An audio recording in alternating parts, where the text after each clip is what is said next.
Assalamualaikum warahmatullahi wabarakatuh. Alhamdulillahi rabbil alamin alladzi amarana an nusliha ma'isyatana linailis sa'adah wa naquma bil wajibat fi ibadatihi wa taqwa. Ashhadu an la ilaha illallah wahdahu la syarika lah wa ashhadu anna Muhammadan abduhu wa rasuluh. Allahumma salli wa sallim wa barik ala nabiyina Muhammad wa ala alihi wa ashabihi ajma'in. Amma ba'd. Bapak-bapak, ibu-ibu, jamaah kuliah subuh yang dirahmati Allah,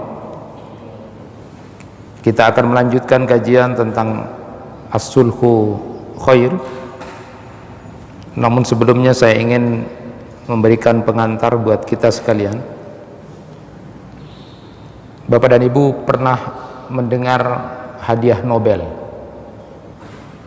Hadiah Nobel, biasanya kalau ada seorang tokoh yang menulis tentang perdamaian, maka dia dapat hadiah Nobel. Menemukan sesuatu di bidang kedokteran, dapat hadiah Nobel. Bapak Ibu sekalian, ceritanya ada seorang yang bernama Alfred Bernhard Nobel. Dia seorang yang rajin, cerdas, pinter, pekerja keras. Akhirnya dari saking rajinnya dia, cerdas, dialah yang kemudian menemukan bahan peledak dalam pertempuran. Jadi bom itu, bahan peledak itu yang menemukan namanya Alfred Bernhard Nobel. Nah, ketika sudah menemukan itu, akhirnya temuan ilmu tentang bahan peledak ini dibeli oleh Rusia.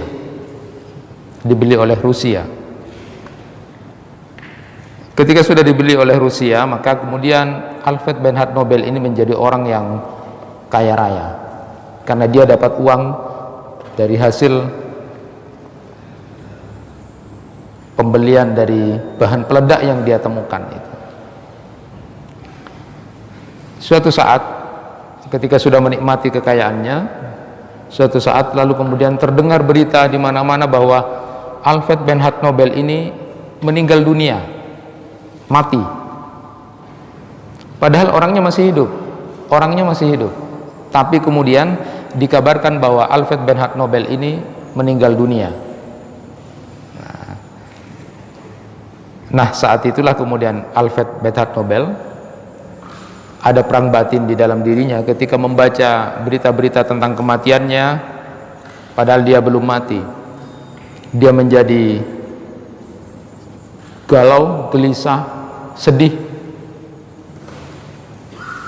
Tetapi sedihnya bukan karena diberitakan mati padahal dia masih hidup, tetapi yang membuat dia galau dan sedih adalah berita-berita yang ada di media massa, pemberitaan tentang dia, kabar tentang kematian dia, tapi judulnya adalah si Nobel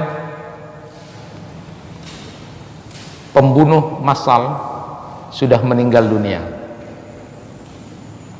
Si penemu kematian manusia is dead, sudah mati. Nah, itulah yang kemudian membuat Alfred Bernhard Nobel ini kepikiran, dia masih hidup tapi diberitakan mati, tetapi berita-berita tentang dirinya justru berita-berita kejelekan dia, si pembunuh, si penemu kematian dan sebagainya. Lalu kemudian Alfred Bernhard Nobel ini dari perang batin dia tentang berita-berita kematian dia padahal dia masih hidup, kemudian uang harta yang dia peroleh dari pembelian Rusia membeli dia tentang penemuan bahan peledaknya itu, kemudian seluruhnya uang hartanya seluruhnya dibuat untuk mendirikan Yayasan Nobel. Maka kemudian Yayasan Nobel itu bergerak di 5 bidang, di bidang kimia, di bidang fisika, di bidang kedokteran, di bidang literatur, lalu kemudian di bidang perdamaian. Maka bapak dan ibu dulu pernah mendengar hadiah Nobel. Seluruh uang kekayaannya dibuat untuk mendirikan itu. Dia tidak ingin ketika dia nanti sudah mati dikabarkan tentang sesuatu yang jelek, sesuatu yang tidak baik. Bapak dan ibu sekalian, kita ingin belajar dari apa yang terjadi. Dia bukan seorang muslim, tetapi betapa pengalaman dan keadaan membuat dia menjadi berubah. Apalagi kita sebagai seorang muslim, sebagai seorang mukmin, ketika berhadapan dengan kejadian-kejadian apapun yang terjadi pada diri kita, maka harus punya pelajaran penting untuk kita menjadi semakin taat kepada Allah Subhanahu wa taala. Bapak dan ibu sekalian, apa pelajaran dari situ? Saya sering mengulang dan ingin saya ulang pada kesempatan kali ini. Perspektif melihat kematian.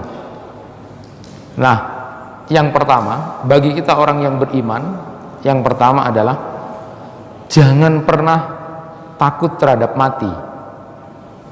Jangan pernah takut terhadap mati, karena mati itu adalah sesuatu yang pasti. Kul innal mautal ladzi tafirruna minhu fa innahu mulaqikum. Itu sudah pasti. Hanya orang-orang yang musyriklah yang kemudian takut kepada kematian. Hanya orang-orang Yahudi yang takut kepada kematian. Itu dalam Al-Quran. Mereka berharap umurnya sampai 1000 tahun karena mereka begitu sangat cinta kepada dunia. Tapi kalau orang muslim, orang yang beriman, maka tidak pernah takut kepada kematian karena itu sudah pasti.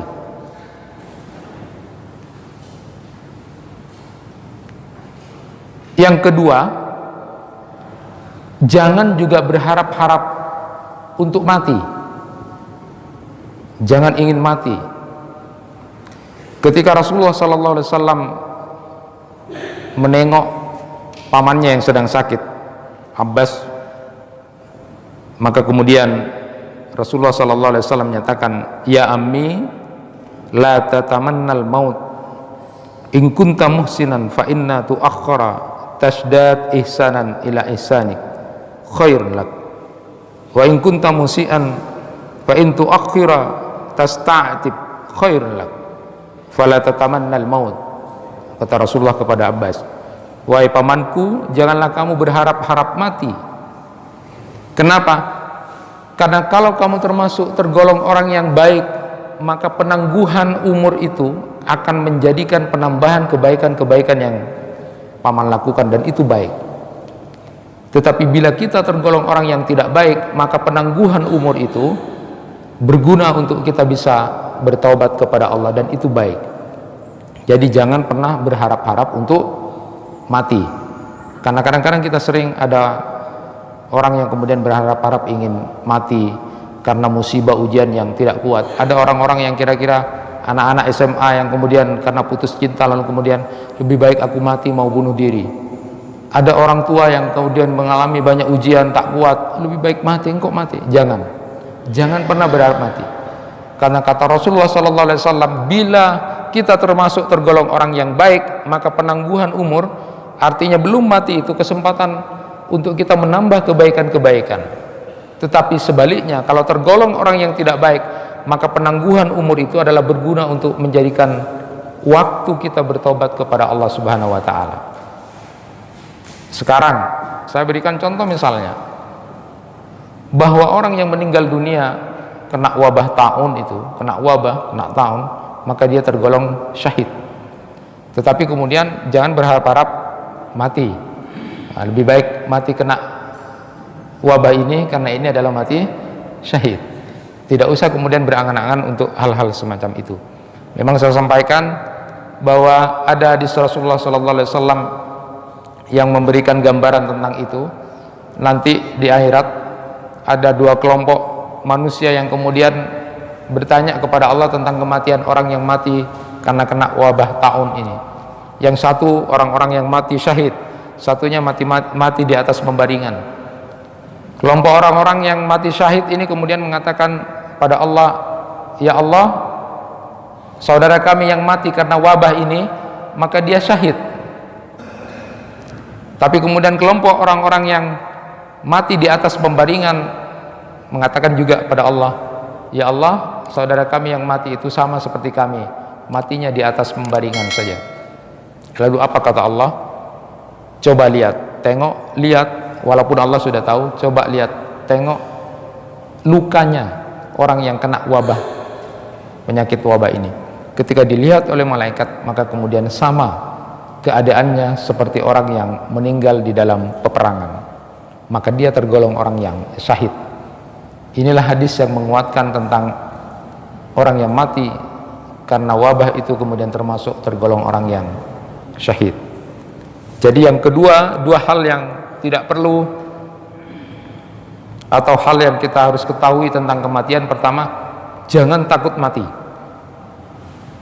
Yang perlu kita takuti adalah, siapkah kita kalau sudah mati dengan amal kita. Sama seperti kiamat, semangat memahami tentang terjadinya kiamat, bukan kemudian panik takut nanti gimana kalau kiamat, gimana kalau nanti ketemu Dajjal segala macam.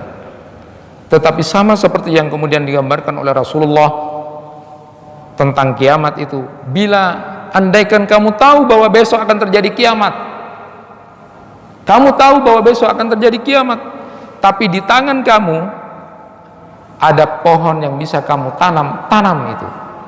Jadi yang dipikir adalah semangat beramalnya, bukan masalah kepanikan tentang ketakutan itu, tapi semangat beramalnya. Karena kita yang nanti akan dihisab oleh Allah sendiri-sendiri, itu yang harus diperjuangkan, bukan persoalan kepanikan dan ketakutan. Jangan takut mati, dan yang kedua, jangan berharap-harap mati. Nah, tiga hal yang harus kita lakukan dalam perspektif kematian ini. Yang pertama adalah selalulah berusaha memohon kepada Allah agar kita mati dalam keadaan husnul khatimah. Penting. Sering ada wasiat ketakwaan itu pada saat sholat Jumat. Di antaranya adalah wasiat wala tamutunna illa wa antum muslimun. Ini penting, berkaitan dengan ketakwaan. Jangan mati kecuali dalam keadaan sebagai seorang muslim yang baik. Bahkan di dalam Al-Quran digambarkan Nabi Yusuf ketika sudah mendapatkan segala-galanya, sudah menjadi raja di raja, sudah dihormati orang, disegani, semua masalah keduniaan sudah ada semuanya. Tapi apa yang diminta oleh Nabi Yusuf terakhirnya, tawaffani musliman wa alhiqni bis salihin. Itu saja permintaan. Sama dengan kita cari apa, cari dunia, sudah selesai semua kita dapat. Pada akhirnya apa sih yang kita tunggu? Cuma nunggu kematian. Kita cari apa saja itu, pada endingnya adalah cari kematian, nunggu kematian. Tawaffani musliman wa alhiqni bis salihin. Jadi selalulah minta kepada Allah agar kita dalam keadaan husnul khatimah ketika dipanggil Allah. Dan di antara doa-doa kita meminta Allahumma inni as'aluka husnul khatimah. Yang kedua, persoalan-persoalan tentang kemanusiaan segeralah selesaikan. Bapak punya hutang, tentang hutang piutang, urusan-urusan kemanusiaan segeralah diselesaikan.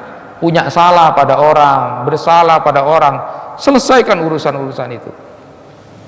Karena nanti bisa jadi persoalan di akhirat. Bukankah di dalam hadis Rasulullah SAW sudah digambarkan nanti di akhirat akan ada orang-orang yang bangkrut, orang yang muflis. Siapa dia? Persoalan dengan manusia yang pernah mukul, yang pernah nyakitin, yang pernah apa saja ya. Selesaikan urusan masalah kemanusiaan itu. Jadi itu yang kita pentingkan, bukan masalah waktu kiamatnya. Selesaikan. Jangan sampai kita mati dalam keadaan masih mendolimi orang, menyakiti orang, merendahkan orang, bahkan tidak bersaudara dengan sesama saudara. As-sulhu khair itu. Selesaikan urusan itu. Minta maaf, pokoknya dalam keadaan enak, nyaman.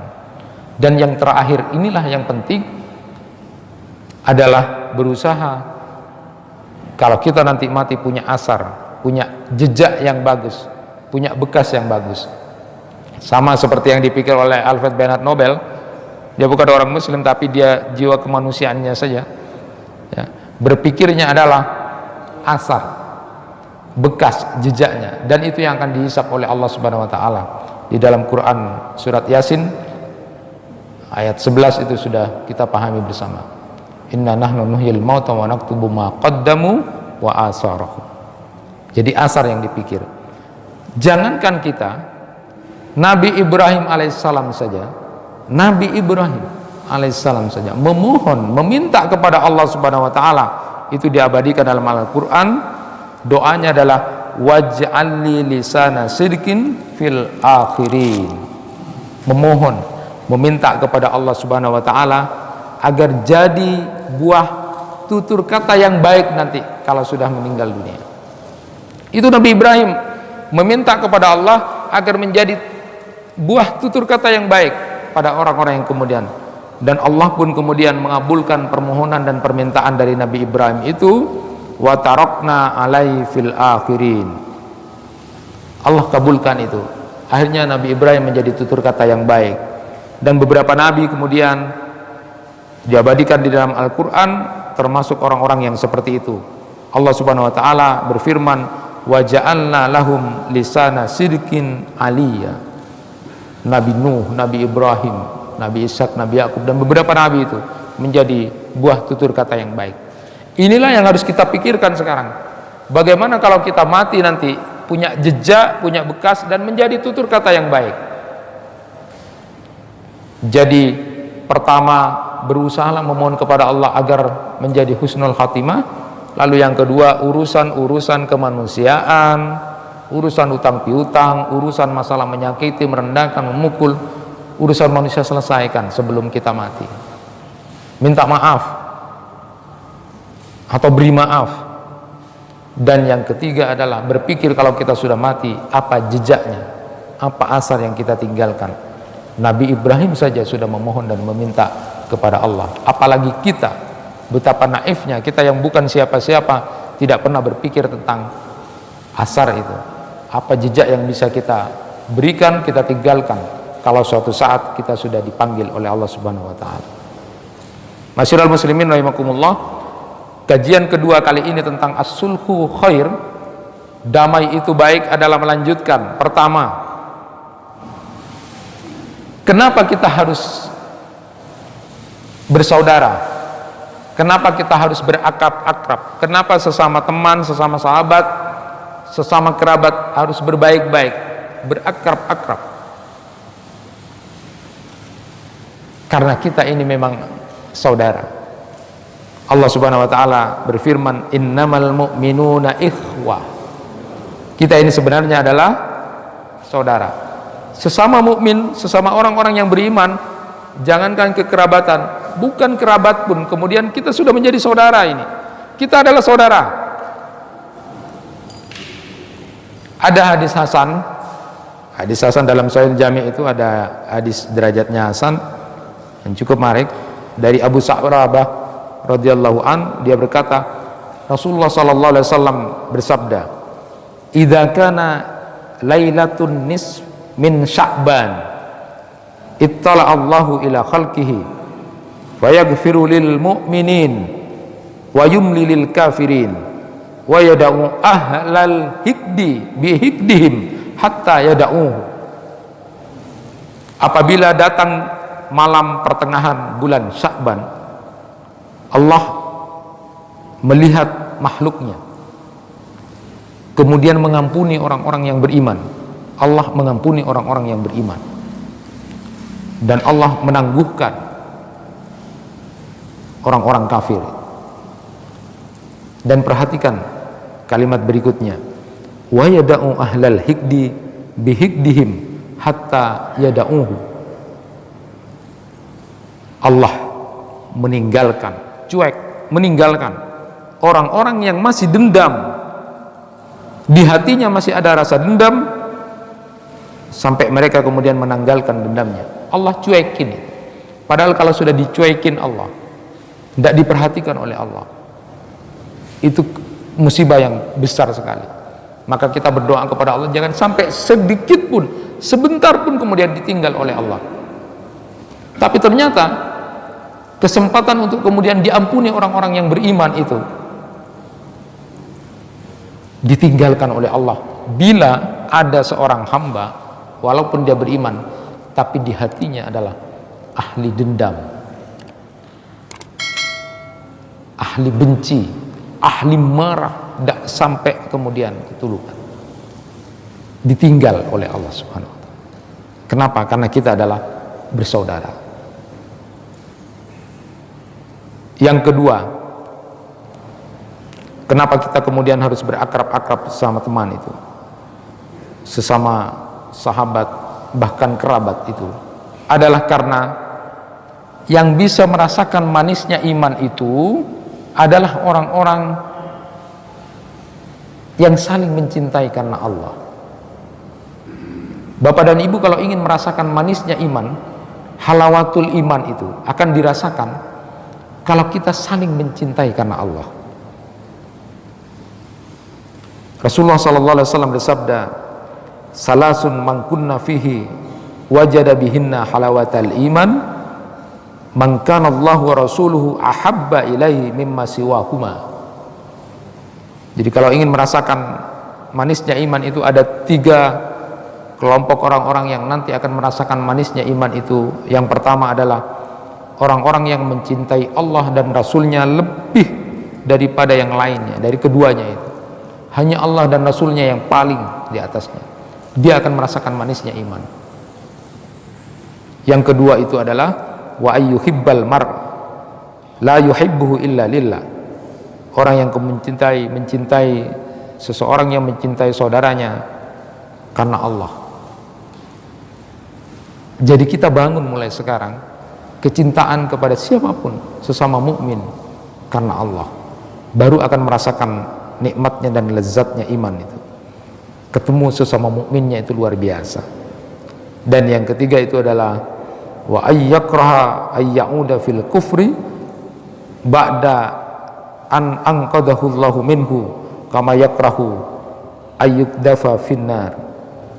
Yang ketiga itu adalah orang-orang yang kemudian tidak suka kembali ke dalam kekufuran setelah Allah menyelamatkan darinya, sebagaimana dia tidak suka kalau dia dicampakkan ke dalam neraka. Masyiral muslimin rahimakumullah, saya ingin bercerita tentang manisnya iman ini, orang yang mencintai karena Allah. Kenapa? Karena orang yang mencintai karena Allah ini akan dicintai oleh Allah. Kalau sudah dicintai Allah itu sudah puncak itu. Orang yang mencintai karena Allah sesama mukmin nanti akan dicintai oleh Allah Subhanahu wa taala. Persahabatan kita jangan karena bisnis saja. Jangan karena kepentingan saja. Karena urusan-urusan keduniaan. Ada orang yang bersahabat, berteman hanya karena punya kepentingan.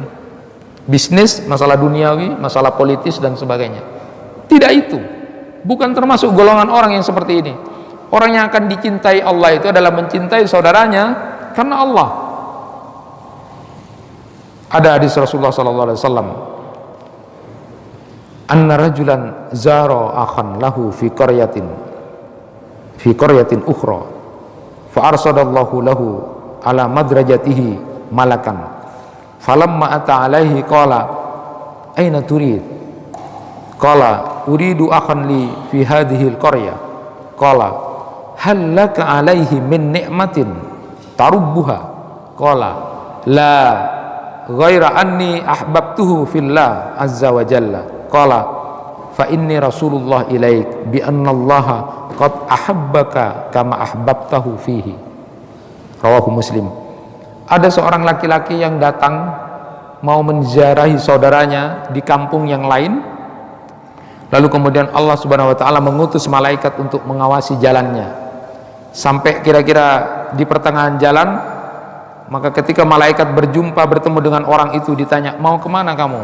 Mau kemana kamu? Laki-laki itu kemudian menjawab, saya mau menemui saudara saya di kampung ini. Lalu kemudian malaikat bertanya, apakah kamu kemudian dapat kenikmatan sesuatu yang baik dari saudaramu ini? Lalu kemudian dia menjawab, tidak, selain saya hanya mencintainya karena Allah. Hebat itu. Tidak ada kepentingan, tidak ada, tapi karena mencintai Allah. Lalu kemudian malaikat berkata, sesungguhnya aku adalah utusan dari Allah kepadamu, bahwasanya Allah telah mencintai kamu sebagaimana kamu mencintai saudaramu karenanya. Hadis riwayat Muslim. Jadi mencintai karena Allah itu bukan karena kepentingan, bukan karena ada kepentingan ini, ada kepentingan ini, lalu kemudian bersahabat. Karena kalau seperti itu maka nanti suatu saat akan pisah. Tetapi karena Allah. Orang yang mencintai karena Allah inilah dia akan merasakan manisnya iman dan dia akan dicintai oleh Allah. Kalau sudah dicintai oleh Allah, luar biasa. Nah, yang menarik Bapak Ibu sekalian, bila ada orang yang terkategori sudah saling mencintai karena Allah, maka bila ada masalah,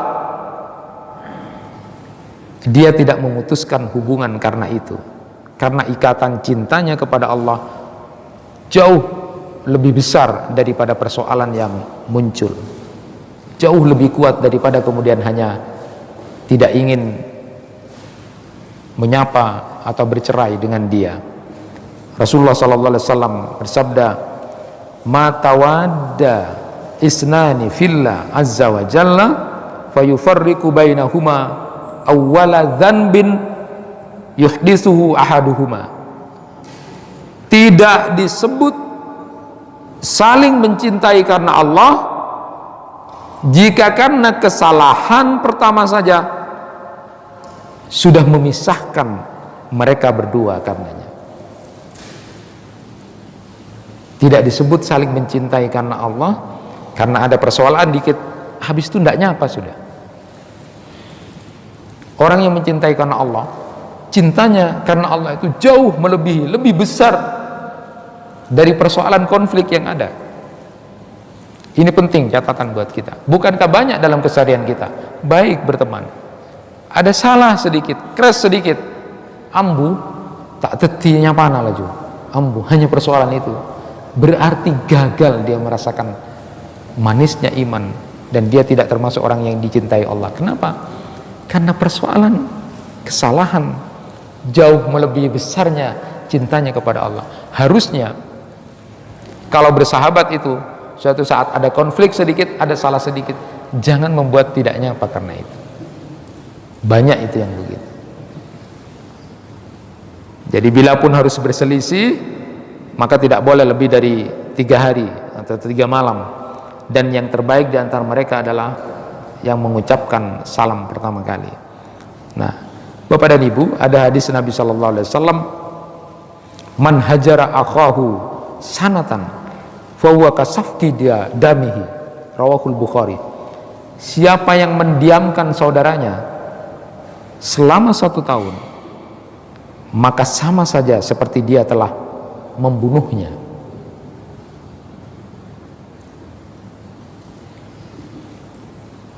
Berat. Wah, sudah kita kalau ibadah, sholat segala macam hebat sudah, sedekah hebat, puasa hebat, tapi urusan yang ini kadang-kadang banyak yang gagal. Banyak yang gagal.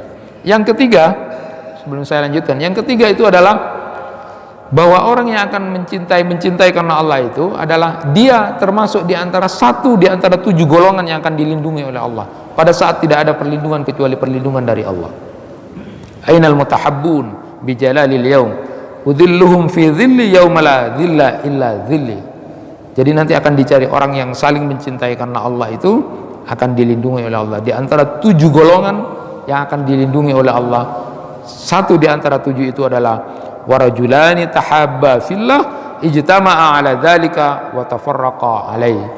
Jadi orang yang ketika selalu kemudian dia berkumpul karena Allah, lalu kemudian kalaupun dia berpisah karena Allah. Ini penting buat kita pahami bersama.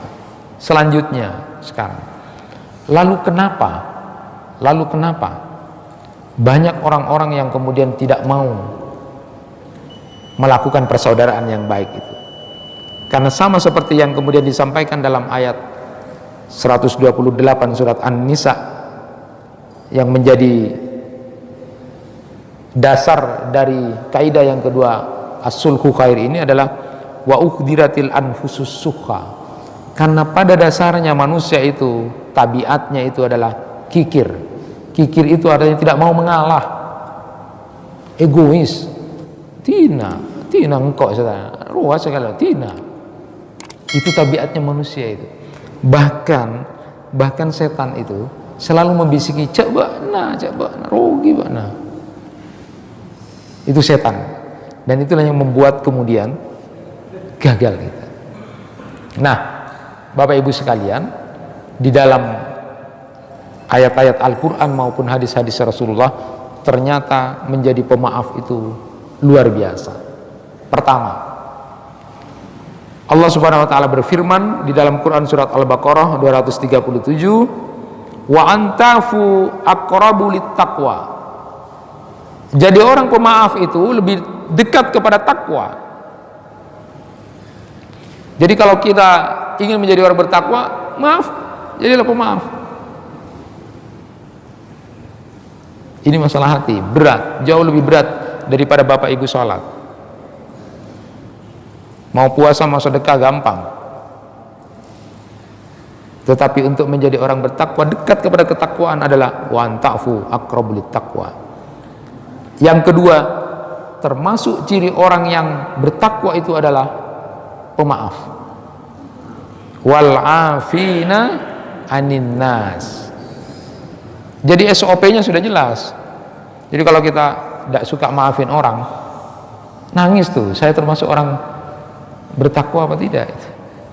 Wah, saya orang bertakwa, sudah setiap Jumat ke Jumatan diberi wasiat takwa. Tapi ada orang minta maaf, tak bisa sudah. Sampai kapanpun tak bisa.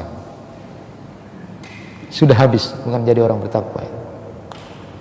Yang ketiga, pahalanya orang yang memaafkan itu, luar biasa besarnya. Bahkan di dalam Quran disebutkan, dalam Quran surat Asy-Syura ayat 40 itu, wa jazaa'u sayyi'atin sayyi'atun misluha faman afa wa aslaha fa ajruhu 'ala Allah innahu la yuhibbudz zalimin.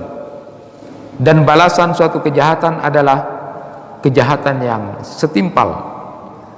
Tetapi siapa yang memaafkan dan berbuat baik kepada orang yang menyakiti atau bersalah kepada kita, maka pahalanya atas tanggungan Allah. Sesungguhnya dia tidak menyukai orang-orang yang zalim. Faman afa wa aslaha fa ajruhu 'ala Allah. Ini hebatnya, unlimited. Jadi pahalanya orang memaafkan itu luar biasa besarnya itu. Karena ini berat. Saya sampaikan tadi, Bapak sholat sunat, ayo sholat langsung. Mau puasa, mau. Memaafkan tidak gampang, padahal pahalanya tidak ada batas. Sama seperti kalau kita lihat pahala puasa itu kan unlimited tuh. Pahala puasa itu luar biasa. Nah, memaafkan itu termasuk fa'ajruhu 'ala Allah. Itu menjadi tanggungan Allah pahalanya orang yang memaafkan. Nah, Nabi sallallahu alaihi wasallam bersabda, "Ma naqasat shadaqatun min mal wa ma zadallahu 'abdan bi 'afwin illa izza wa ma tawada'a ahadun lillah illa rafa'ahu Allah." Tidaklah sedekah itu mengurangi harta seseorang.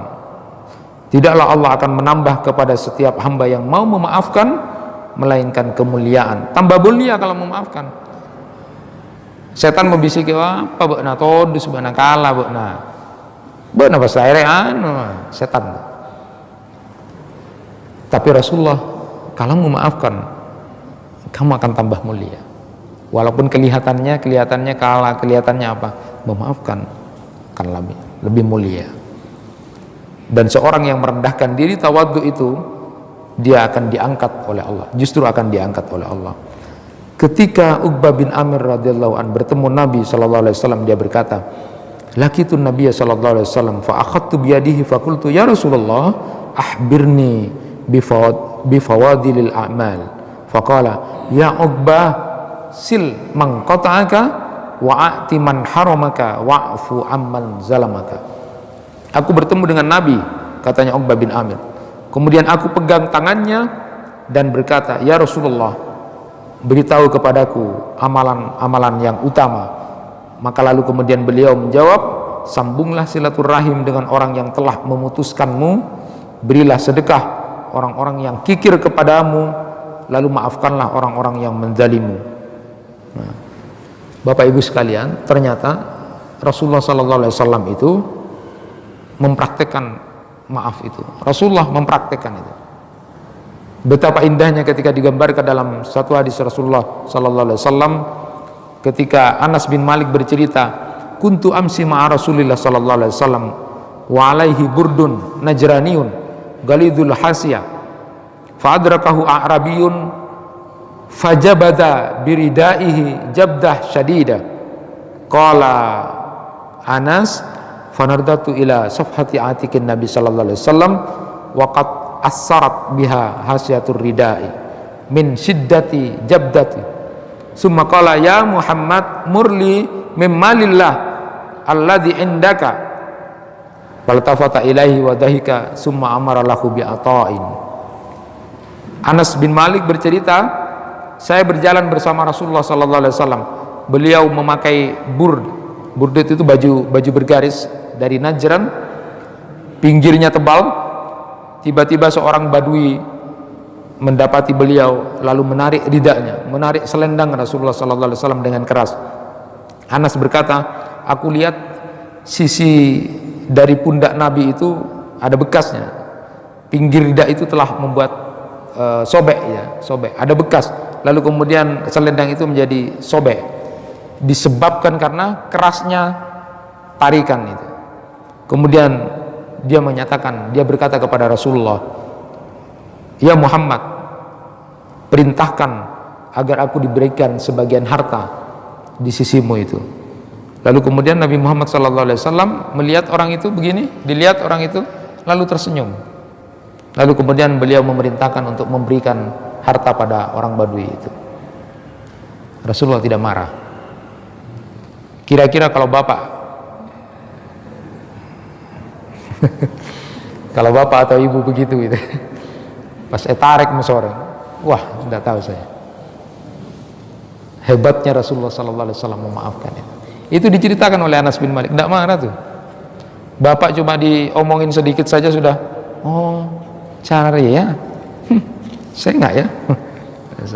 Belum ditarik tuh Pak, belum ditarik Rasulullah seperti itu. Saya kemudian berpikir membaca Rasulullah itu, ya Allah, kecerdasan emosi Rasulullah itu luar biasa, jauh gitu, tidak ada sama sekali, jauh, ditarik begitu.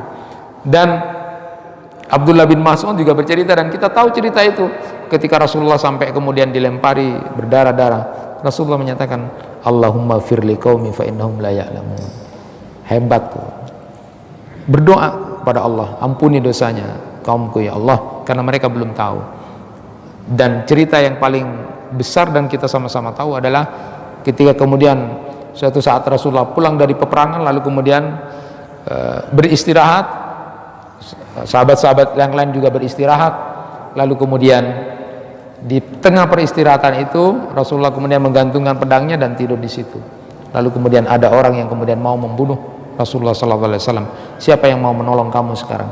Rasulullah menjawab 3 kali, Allah, Allah, Allah. Lalu kemudian Rasulullah memanggil sahabatnya, bercerita, ini orang tadi seperti itu. Rasulullah tidak ngapa-ngapain, cuma duduk saja. Saya sempat tidak berpikir tentang apa yang terjadi pada Rasulullah. Dan kalau orang-orang yang tahu itu kemudian berpikirnya, itu kan Nabi itu, itu kan Rasulullah, tak bisa, tak nuga gitu.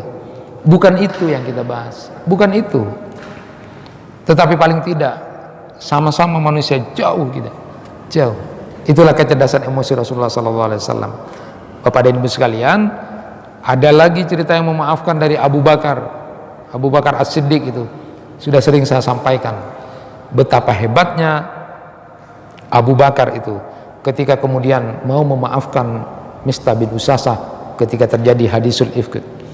Bayangkan istri dari Nabi Muhammad, Aisyah radhiyallahu anha, yang sekarang lagunya lagi viral itu, ketika terjadi fitnah besar itu, salah seorang rekan kerabatnya sendiri yang bernama Mistah bin Usasah inilah yang kemudian mengompor-ngompori, ngomong-ngomongin kemana-mana itu. Dan Abu Bakar wajar kalau kemudian tidak mau membantu Mistah bin Usasa. Ketika turun ayat pembebasan bahwa Aisyah itu bukan seperti itu, lalu kemudian Abu Bakar tidak lagi mau membantu kepada Mistah bin Usasa. Tetapi Allah Subhanahu wa taala, dan inilah ayat yang luar biasa yang turun kepada Abu Bakar, asbabun nuzulnya, Allah Subhanahu wa taala kemudian mengingatkan, wala ya'talil ulul fadli minkum was-sa'ah ayyutu ulil qurba wal masakin wal muhajirin fi sabilillah wal ya'fu wal yasfahu ala tuhibbuna ayaghfirallahu lakum wallahu ghafurur rahim. Janganlah orang-orang yang mempunyai kelebihan dan kelapangan di antara kamu bersumpah bahwa mereka tidak akan memberi bantuan kepada kerabatnya, orang-orang miskin dan orang-orang yang berhijrah karena Allah atau di jalan Allah, dan hendaklah mereka memaafkan dan berlapang dada. Apakah kamu tidak ingin Allah mengampunimu, dan Allah Maha Pengampun lagi Maha Penyayang? Itu tawaran kepada Abu Bakar. Lalu kemudian Abu Bakar mengembalikan dan terus memberi bantuan kepada Mistah walaupun dia sudah memfitnah, menjelek-jelekin anaknya. Jangan pernah berhenti untuk berbuat kebaikan. Dimaafkan oleh Abu Bakar As-Siddiq. Hudzaifah bin Yaman juga begitu. Jadi bapaknya Hudzaifah itu namanya Al-Yaman. Ketika Aisyah radhiyallahu anha bercerita pada saat perang Uhud, pasukan kaum kafir itu sudah terdesak gitu, sudah terdesak. Lalu kemudian ada iblis laknatullah kemudian mengatakan, ingat, di belakangmu ada musuh. Lalu sebagian pasukan muslim itu berbalik lalu mau menyerang yang di belakangnya, padahal itu adalah suara iblis. Nah, di antara itu ada nama orang tuanya Hudzaifah, Al-Yaman itu. Stop, itu bapakku, tapi kemudian dibunuh.